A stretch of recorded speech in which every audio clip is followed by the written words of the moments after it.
Welcome to Unbiased and on the Fence. I'm Shane. Thank you guys so much for joining. I have Sean Bond with me, and he's here. He's going to be presenting on Thursday at the 2020 International Mandela Effect Conference. Welcome, Sean. Thank you for having me on, and thank you for coming on my show as well. Can you introduce yourself, the person from Unbiased and on the Fence, the balanced shaman? Thank you for coming on.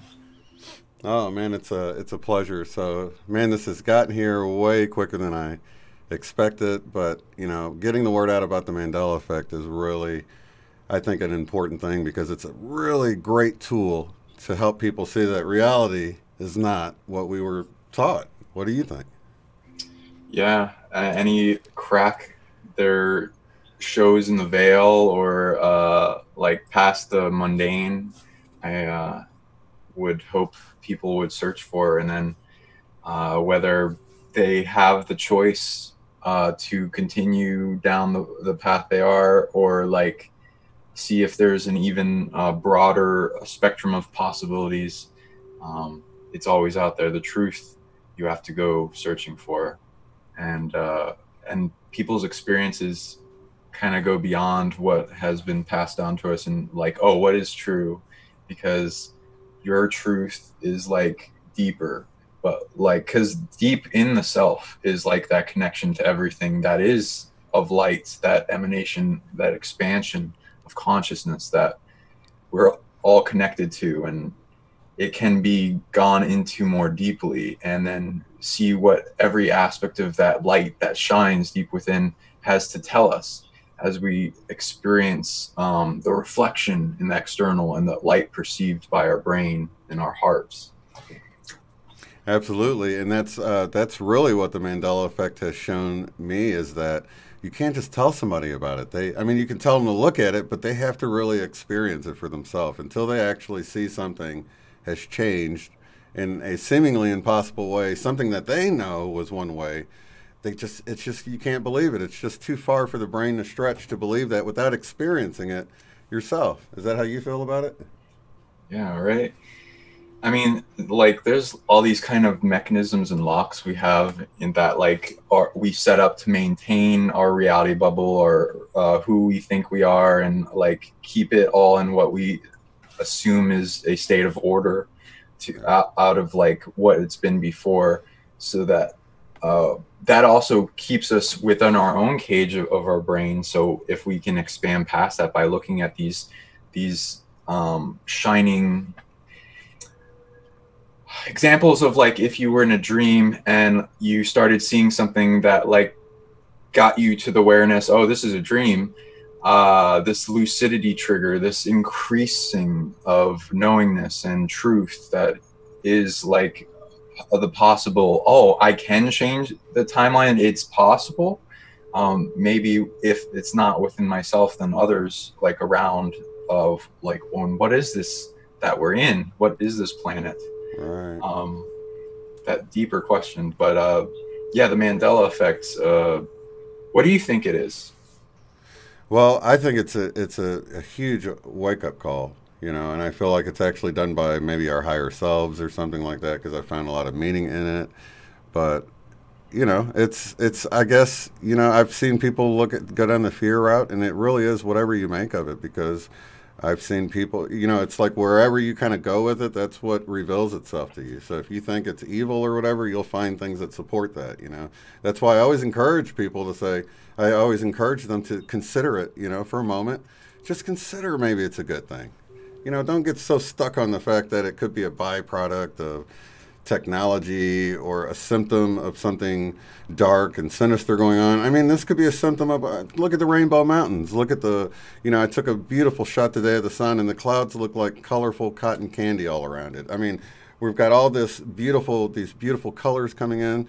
To me, if you look around with, you know, a positive outlook, you'll begin to see that we're already in this shift. Things are already shifting. Things are getting more beautiful all the time.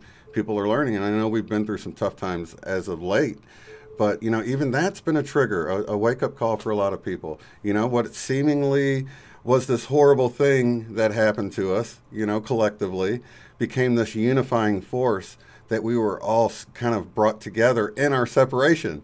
You know what I mean? And it was so cool because that's even when I got the whole come together Mandela effect for me. The version performed by Aerosmith. I had that album. It's on their greatest hits album, the White and the Red album with their greatest hits on it, and it's, you know, it was originally performed by the Stones, but it's completely different to me now. It sounds like it was recorded on a different day, or it's just not the recording I had, you know. And I was like, why is my attention being brought to this come together at a time when we're told to stay apart, stay separated, the social distancing, you know what I mean? And then the actual word coronavirus, it was the coronavirus, 3 words when I came across it originally on the back of the Lysol, all of this. Now it's coronavirus, not the coronavirus, but coronavirus, 1 word, as if, you know, and then that's merging and coming together. So a lot of interesting things around the separating, the merging, the coming together, the separating, you know, but I think it's all working to good. Yeah, exactly. And yeah, and you touched on a lot of good stuff with that. Let's see. You touched upon like how people go into are often when they go into this because of the surprise, they will go into fear. Fear is that challenge that brings us to the state of like choosing love over fear and bravery to overcome a challenge and become stronger. But evil, what is evil? Like what we expressed into it? Like I would usually go into darkness or lack of light or parasitic energy, or the things that are not in the form of a greater advancement evolution of a balanced system of light, neutral, and dark. But like the thing that gets into it all and screws up everything from having any actual expanding purpose. But evil and parasites and viruses have been known to me to not like I've found that viruses aren't really alive. They are drawing energy and programming off of their host to continue and replicate themselves.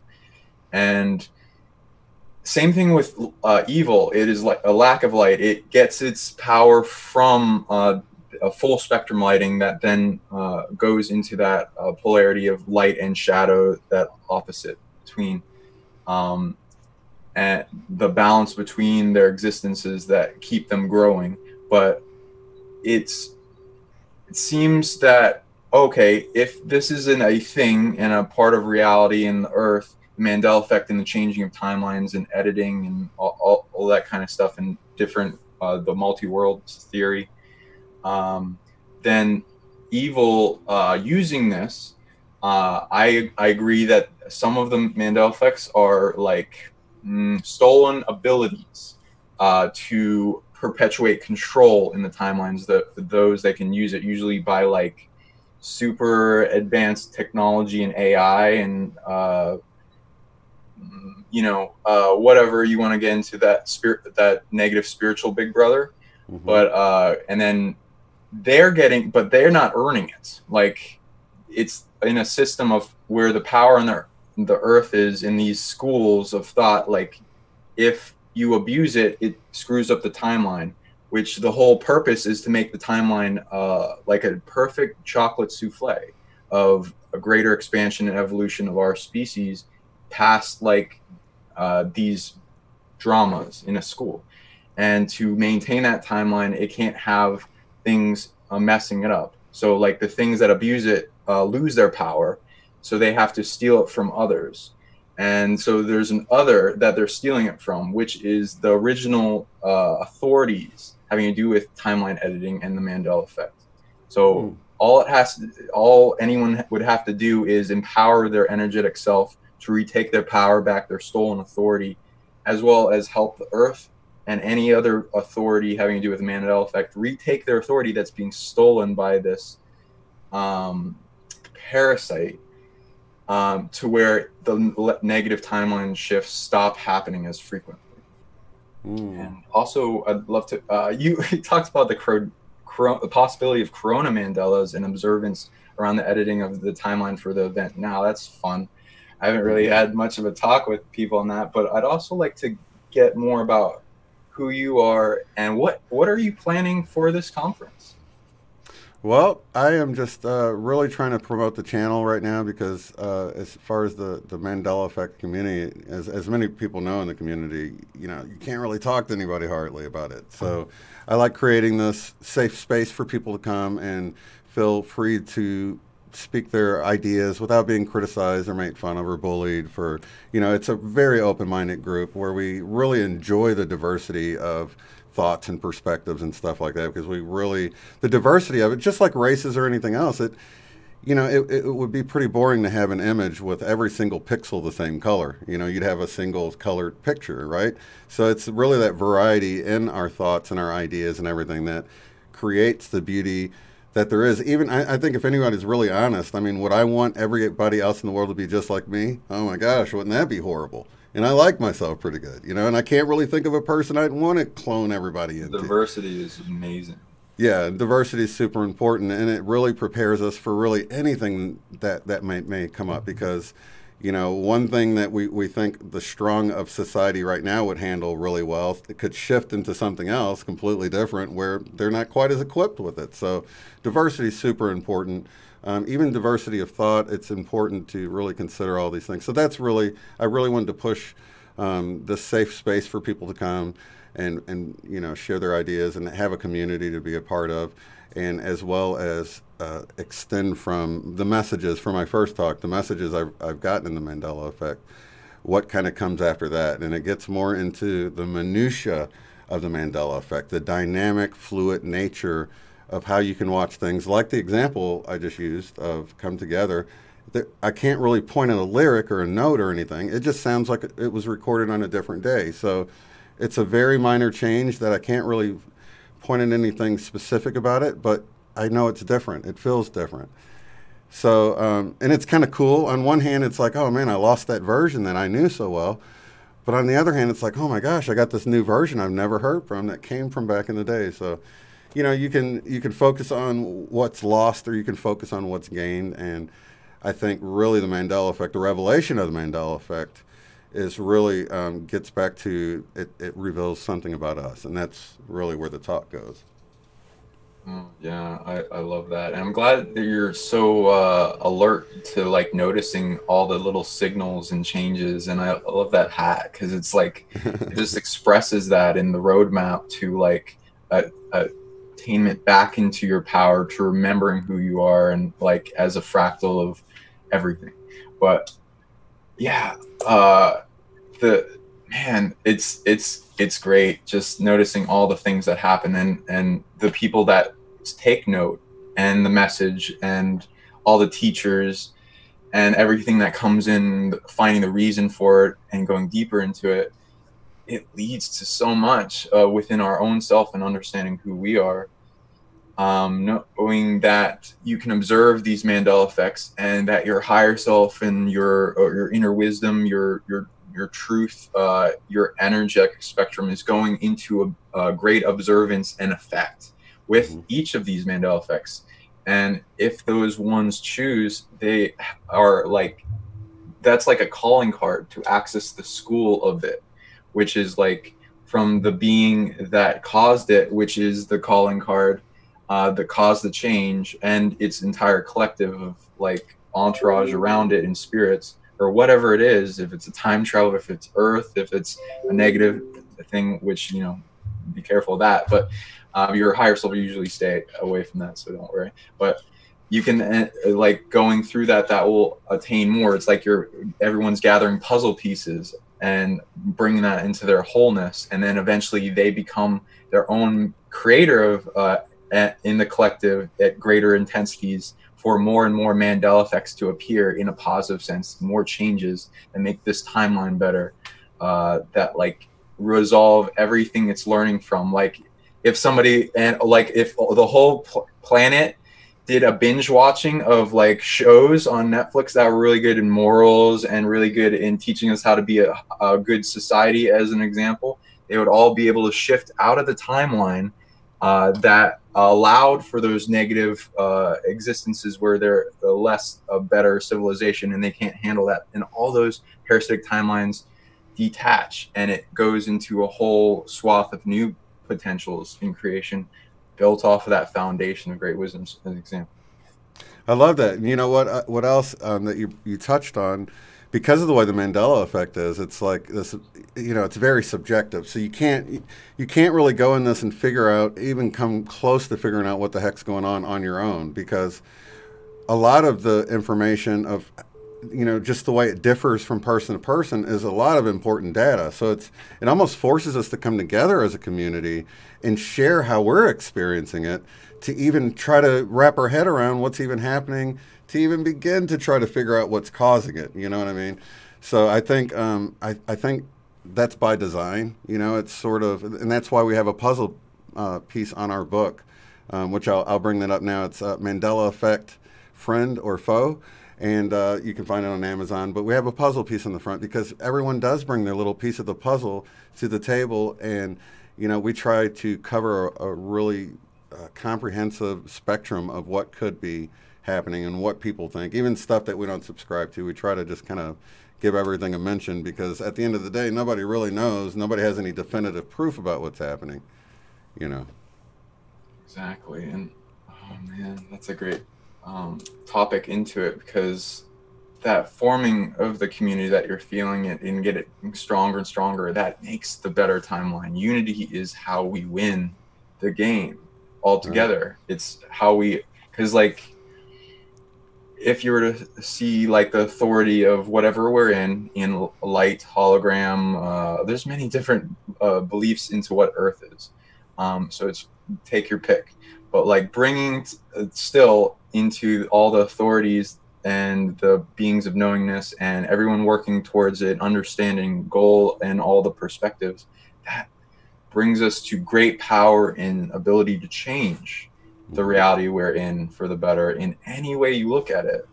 And being such as yourself, that's a great soul family flag holder for like generations, and as a teacher, and bringing your grand perspective to an amazing audience that will change the future.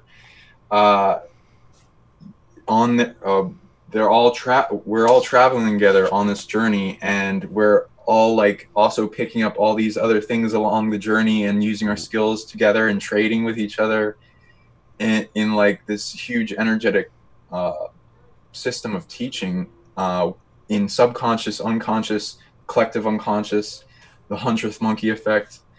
And it is better and better as we're able to resolve everything that we have in us, put all the pieces back together, and we find more of these groups to unify. Because before, it was so hard to unify. There was like something that would try to always get in our way. And it seems we're getting better at not taking those moments so seriously, understanding that there is a chess move, whether we like it or not, if it's in self-defeating programs in ourself, our DNA that we inherited, or even things around the environment and our emotions and how we think and perceive moments.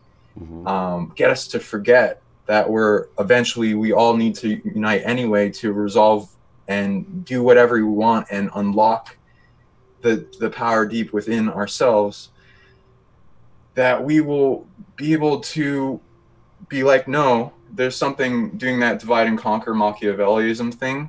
I will put that down, put my pride down, and see this other being that's trying in like an attempt of drama going on, and see them as myself and learn what they bring and their existence, and bring myself to wholeness so that I can go past any limit I can come across. Yeah, and I really like how you touched on the fact that having all of us come together like this, it just seeing what's possible, because just not even realizing something's possible can make us not see it. So you're talking about the 100th monkey effect. I think, you know, as soon as enough of us see it, it just sort of seeds the whole collective consciousness, and maybe we hit that tipping point or something. I do want to tell people about your website, though, and what you offer while they're here, those who don't know about you. I do have your website on the screen. It's psionicleague.com. Is that right?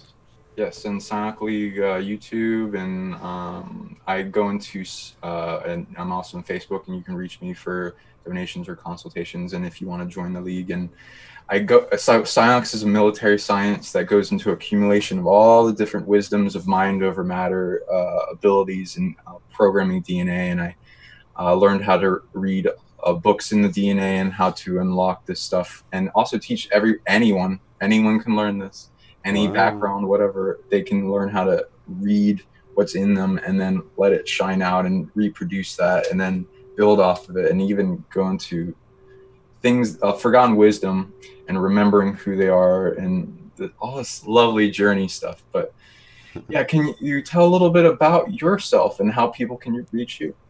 Sure, yeah, you can reach me at uotf.net, and there has links to everything else from the IMEC.world website to my YouTube channel to my social media, which is pretty much all on automatic. Best way to reach me is through the website or through my email address, which is shanecrob@gmail.com. And that's pretty much it for me. And you go into all these different avenues of truth that have come to you, and you sharing out with the world in a incredibly well-designed manner that allows for because it's like you're creating an environment for everyone to come and share their opinions without censorship, and that's wonderful. Oh yeah, it's great, and it's what we're not used to, right, in the mainstream. If we could get that in the mainstream, the world would be a better place, I think. You know? Yeah, you notice how they stopped all debates a lot of the time? Yeah, isn't that wild? But I think we're seeing the transformation happen right before our eyes, man, and it's super exciting time. Right. And can you what kind of things are you going to be talking about in this Mandela Effect conference coming up? And can you restate the days that you're going to be? Yeah, I'm going to be on Monday, and besides talking about the channel and sort of an extension where I look into the minutia of the Mandela Effect, I will actually be presenting 50 Mandela Effects as well. So anybody who's sitting there watching with a friend or something, you can go through them, have a chance to pick the one you think is the right one. So I wanted to end my talk with something fun in case people are in a group setting, or if somebody wants to refer back to it. If they're at a party or something, everybody can chime in. They can actually pause it, you know, let people vote on what they think it is, and then unpause it and see which one's right. So there's 50. There's actually 52 in there, but there's two bonus ones in there. That's so yeah. So 52? 52 yeah. pickup? Oh, that's a great number. Yeah. Was it a minor arcana? Right. Okay. Anyway, wow. So yeah, that's going to be on Monday, and then the panel discussions as well, which will be live. So I hope people that watch the presentation will get their questions ready and join afterwards, and we'll have the Q&A. It'll be a lot of fun. Wow, you're a very symbolic, synchronistic, everything flowing together type of person. That like completes so much for the future. That unlocks a lot of codes for people just watching that. That's going to blow my mind. That'll be fun. Thank you. Yeah, it's fun, and it'll be a resource that we can just chop that little section and probably put it on IMEC afterwards, so people can refer back to it. You know, it'd be cool. Well, I'm looking forward to having you. You know, seeing your presentation, and hopefully I can get in with your panel on your panel day. I'll see. I'm not sure. I'm going to kind of go where I'm needed. You know, just kind of float around, but it'll be. If they don't have you, I'll send you a link or something. Well, I'll for sure be in the chat. So. Thank you. Yeah, and I guess I'm doing Thursday next week. Yeah. Anyway, so, and that will be on reality warping, and I will be giving a to-do list on how anyone could essentially make a system for quantum jumping. And we do it all the time, and if we bring all the pieces of wisdom we get from the successful times, then it comes together and even creates more. But excellent. So that will be the 25th for you, June 25th. You guys make sure you tune in to check out Sean Bond and how we can actually use our power of intention to control this a little bit more, right? At least for ourselves on an individual level, right? Absolutely. Take back your reality bubble and your program as your body and become the greatest you. Yeah, that's really a lot of what it is, isn't it? We've just given away our sovereignty, and we just have to reclaim it again, right? Yeah, yeah. Go insist. All right, you guys, lots of love, light, and unity to each and every one of you, and I'll let Sean do his outro, and then we'll clear it out here. Anything you want to say? Well, there's so many things to say, but no, I thank you all so much for being with us and being this reality here and going into your skills of who you are. You are here for a purpose. You're meant to be here, and you can shine that out no matter what it is. You don't even have to know what it is. Sometimes we'll have that intuition, that little voice inside will tell you, but as long as you're not afraid to go deep within and get out of the external, because that also is where evil is, in the external, and giving our power away to external and going internal into our source, into our origin, where the peace is, where the truth, the ability to overcome any problem, out of the ego, the self-identity, into you being everything you see. You are the what is it, the quote, you must only realize the truth. There is no spoon. With the spoon boy holding. Right. The spoon is you. Everything is you. That's right. Well, thank you so much.